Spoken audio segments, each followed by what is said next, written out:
I actually first seen the show at an air show about over a year ago, a little bit over a year ago, and it was just outstanding. And I mean, I've been in this program called YEMA out of St. Paul since I was 8, and Wow. it's a summer program, and it's an aviation program. They teach you how to fly. You know, they do the classwork with college books, college. All right. I'm here with James Baker, a young man who I've been told wants to be a pilot, Yes, sir. and that you were inspired by the show that you saw today. Tell us a little bit about that. Well, I actually first seen the show at an air show about over a year ago, a little bit over a year ago, and it was just outstanding. And I mean, I've been in this program called YEMA out of St. Paul since I was 8, and Wow.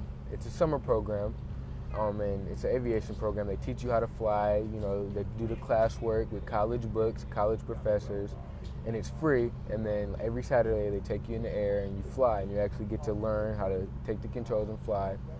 And I'm 15 now, so I've now been able to land by myself, take off by myself, and everything. Wow. And I just seen this show again today, and I mean, it's still remarkable. It's still just fantastic. Well, I know there's a portion in the film that they talk about the study that was done that said African Americans didn't have the aptitude or the intelligence. Yeah. So, I know I may be putting you on the spot, but tell me how that made you feel when you heard that portion of the film. I mean, it made me feel angry. It made me feel sad and disappointed. But it gave me kind of a fire within inside to make those people prove them wrong. I mean, and really, I really don't have to prove anything to anyone because this is what I love to do. But it just gave me that kind of that fire To rise above. Exactly, to rise above. Exactly. Well, James, tell me if like I say, I have 5 grandnieces and nephews. Yes, sir. So they're about your age. Tell me some of the things, some of the challenges that you might have faced as a young man that. One that you rose above, maybe some issue, there. Well, I remember I went to a private school. I actually went to a Harvest Prep. It was a great school, African American school in Minneapolis, and then I transferred to a school out in Plymouth, where more predominantly white kids. And I had a couple experience, with being the only actually there was only 2 black kids in the whole school. And the other one was about 2 years older than me. So when it came to just my grade and my lunches, Yes. I was sometimes excluded. I mean, but there were some good kids. I had a lot of friends there. But, there was always that few amount that said some kind of mean things or tried to exclude me or, kind of bullied. But I rose above.